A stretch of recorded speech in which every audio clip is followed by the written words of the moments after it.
All right, we're gonna record this fry screaming tutorial with a GoPro. Why? Because I want you to have realistic expectations as to what it should sound like.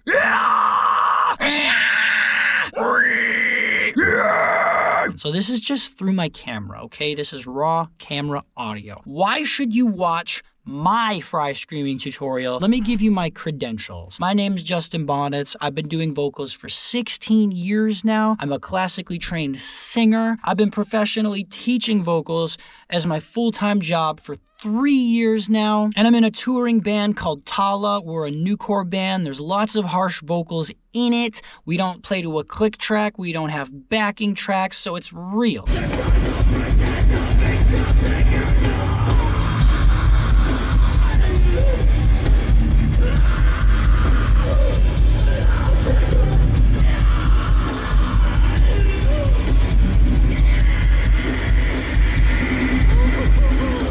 Longest tour I ever did was 2.5 months. It was the All That Remains Fall of Ideals tour. I vlogged the whole thing. So the point I'm trying to make is that I know what I'm talking about and I can back it up, and I want you to sound great. So that's why we're here, okay? We're forming this connection. And of course, if you like the way that I teach, be sure to check out my Patreon vocal course. It's available to the $20 tier, and it's very, very in-depth. I'm not gonna cover everything in this tutorial. This is obviously just a quick little tutorial to help get you on your way to being a great vocalist.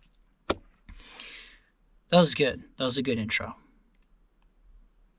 I'm proud of that intro. We're going to keep that. First thing we're going to talk about is what is a fry scream, because a lot of people get confused. There's false chord screaming, there's arytenoid cartilage screaming, there's epiglottal growling, and then of course there's what I like to call fake fry. Some people started calling it upper constriction.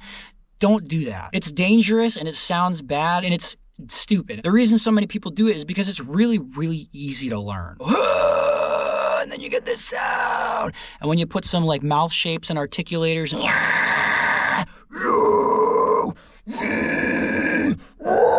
and people are like, whoa, I can scream. No, you can't. That sounds bad. If you did an actual fry scream, it would sound like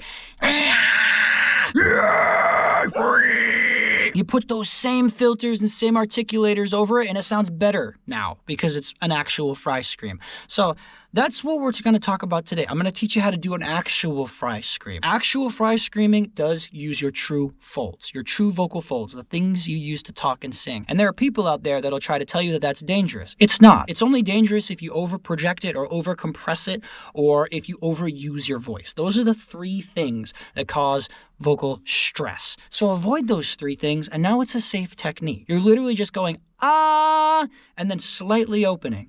Ah! It's very, very relaxed, but it's also got body to it. It's loud and it sounds good. You don't need tons and tons of vocal layers to sound good. When I record my stuff, I do 1 layer. 1. Here's the vocal track. Yeah! What's been done has been done. There's a difference between who you are and who you will be. Life always looks outside the lines of floor books. That's how I got it. That's a mind to see. What's been done has been done. There's a difference between who you are and who you will be. Life always looks outside the lines of floor books. That's how I got it. That's a mind to see. And if I decide to throw some harmonies in the background at a certain point, I'll do maybe 1 or 2. But you don't need 30 vocal layers. You don't need 10. You don't need 3. Just 1. Just 1 vocal layer. It should sound good by itself. If it doesn't, you're probably doing it wrong. So let's start off with just a crash course on vocal safety. Don't overproject, that's being too loud. Don't overcompress, that's squeezing too much. And don't overuse your voice. That one's kind of self-explanatory. The human voice can only handle about 4 hours of vocal use before it starts to get tired out. You want to be able to practice this every day? I wouldn't go more than 30 minutes. That's all you need. Your voice does get tired, especially when you're a beginner and you're doing a lot of things wrong in the beginning. Practice for 30 minutes, but split that into 2 15-minute sessions. You know, 1 earlier in the day and 1 later on. Don't do vocals right when you wake up. Your voice is tired. Wait like 2 hours and then do vocals. For every hour of use, you need about 15 minutes to rest your voice. So again, don't overdo it. It's as simple as that. You need to drink plenty of of water. Don't smoke. Don't vape. It's bad for you. If you want to be a good vocalist or not, this is your instrument. Protect it. There's more stuff we could talk about. I could talk about vocal safety all day, but if you're more interested in that, check out the $20 tier of my Patreon course. Moving on. Next thing we're going to talk about is breath support. Before we even start getting you to make the noise, you have to have good breath support. The breath support's like one of the cornerstones of being a good vocalist. Do not scream from here. This whole cavity just starts to concave. That's not good breath support. Here's what you're gonna do. You're gonna take your tongue and you're gonna stick it behind your top teeth like this, like you're saying like T or S, T, S, T, S. And you're gonna hold that like T, S, S, S, S. You're only letting a little bit of air out. So what happens? Well, watch my stomach.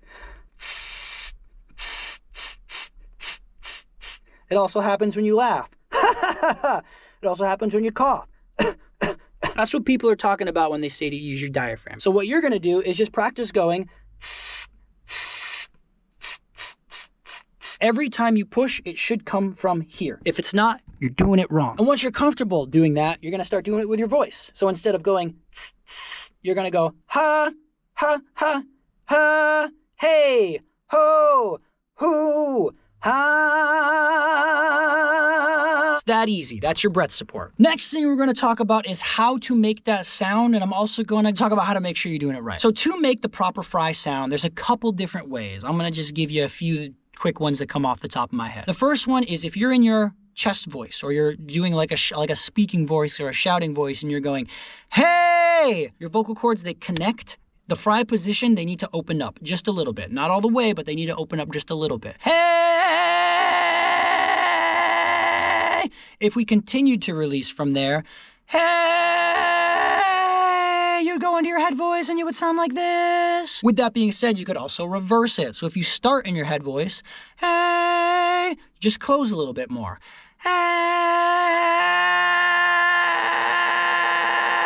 And if you continue to close, now we're in your chest voice. So the actual fry scream is going to exist in this weird specific area in between your chest voice and your head voice. Another method is one that's very popular, but people do it wrong. Go down to your fry register. So if you go, hey, and you go way down here, that's your fry register. You can't scream from your fry register, but you can use that to train yourself to get the vocal fry needed to create the fry scream. So if you're going, ah, and then you add some falsetto to that, now you have this,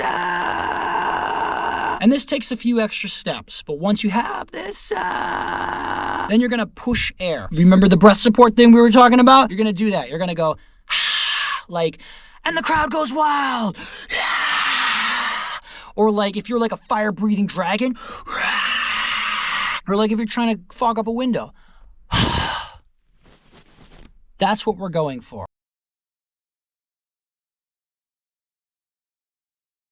And no, this is not the same as whisper screaming. Whisper screaming is fake fry. Whisper screaming is upper constriction. Whisper screaming is, yeah. We don't want that. We're going to take, la, and we're just going to shove air into it. Literally, your vocal cords are like this, okay? They're not open. They're not closed. They're in this weird semi-open, semi-closed position. You're going to lock them in place there, and you're going to just shoot air through that. And what happens?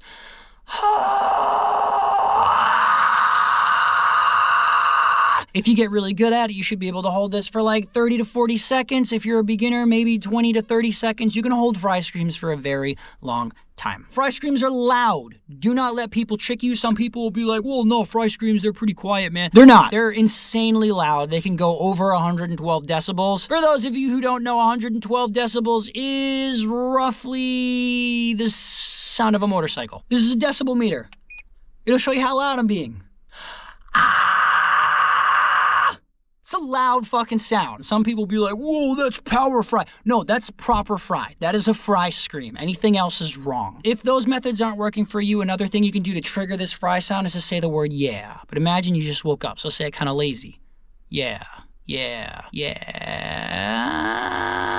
There it is. It should have a tone. You should be able to sing with it. Such a calling could mean my end. Trust and certainty.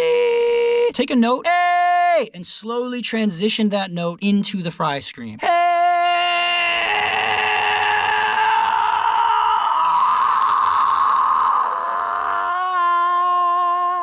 The air cut to it! And then try going backwards.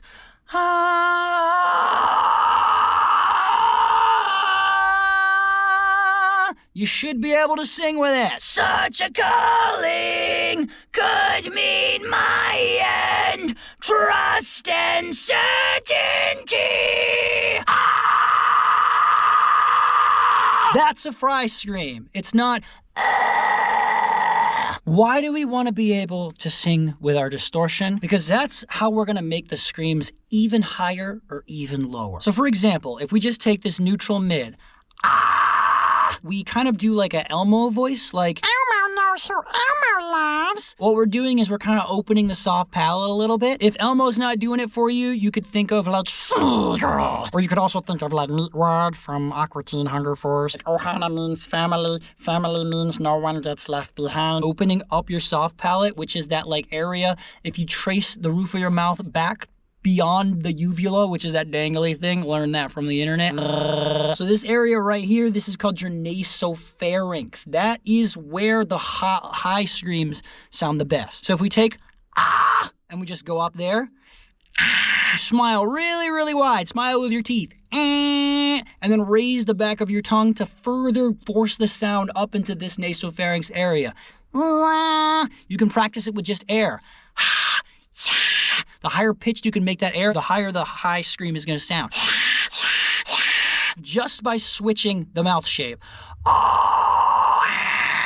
Everything goes way, way, way higher. It sounds like a high scream now. But wait, there's more. If you can also sing with your fry, which you're supposed to be able to do, well, then you can raise that note. Instead of having as your beginning, you have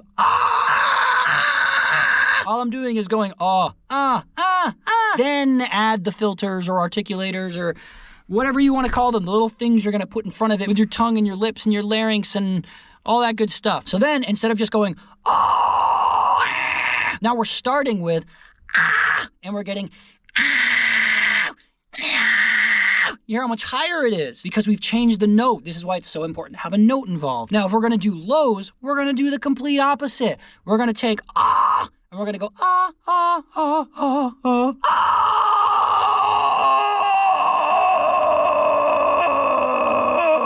After you get the pitch nice and low, you're going to add more stuff onto it. You're going to drop your larynx if you can.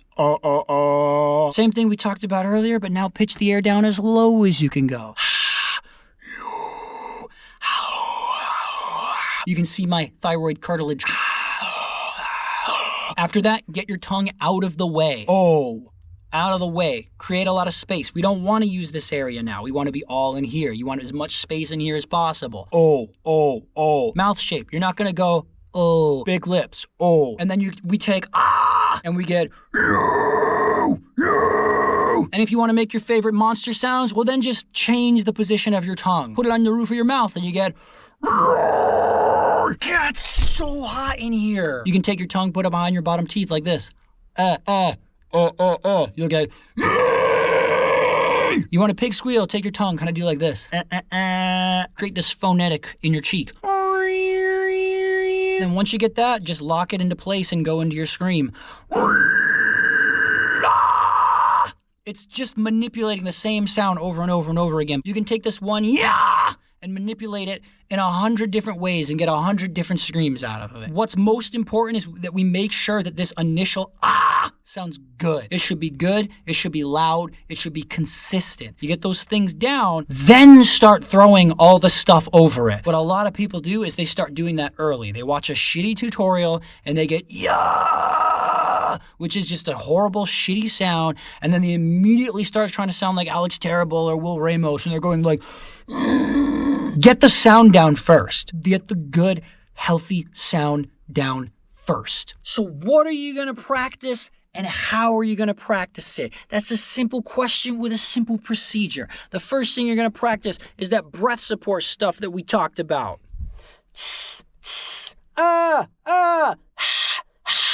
Practice that for like 15 to 30 minutes a day. Then you're gonna start practicing your vocal fry, and you're gonna make sure you can sing with it.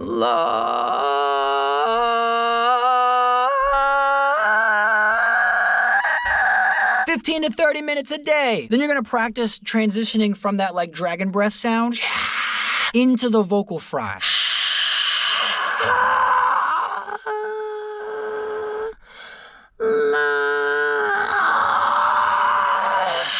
Back and forth like that, really, really slow. The actual fry scream is gonna happen somewhere in the middle. Once you can lock in that sound and get there without thinking about it, then you're gonna start adding more breath support. So a little bit, a lot of it, That's where the volume comes from. That's what makes it loud and awesome. 15 to 30 minutes. Once you can make that just bass core sound, and you can do it consistently, then you're gonna start playing with the mouth shape. Then you can start playing with your tongue position.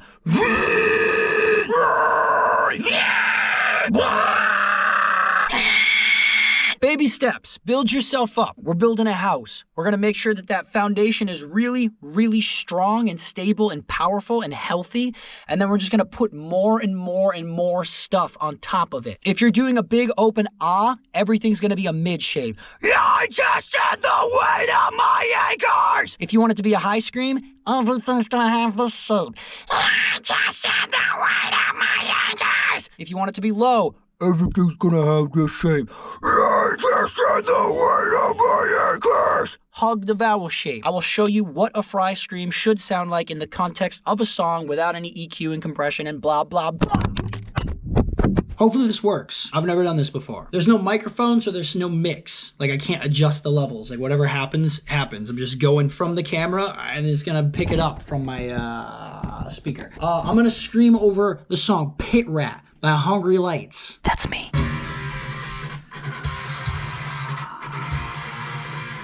Sometimes I scream for nothing. Forgive me for my sins. I couldn't cry that day. I can't help it. God, so now awakeness is my place. Let's hope the great stone. I don't look people in the fortune down, all they'll say is me, is me. With that being said, this is not something oh my God, it's hot in here. This is not something that you're going to get overnight. You're not gonna learn how to scream in one day. You're probably gonna scream wrong in one day. This takes time. You have to develop this skill, just like drums, just like guitar. It's something you have to refine, and it takes a really long time. If you like the way that I teach, please be sure to check out the $20 tier of my Patreon. That is where my full vocal course is located. Everyone's loving it so far, and it's a cheap alternative to taking one-on-one lessons, which can get very expensive. Obviously, with one-on-one lessons, you get the immediate feedback, but this course is very, very thorough. It helps me pay my rent, so I appreciate it. I appreciate everyone who's supporting me so far. I appreciate everyone who's stuck with my channel since the beginning. You guys rock, and I will see you next time. I'm Justin, signing off. Oh my God, that is hot. How long has this thing been on?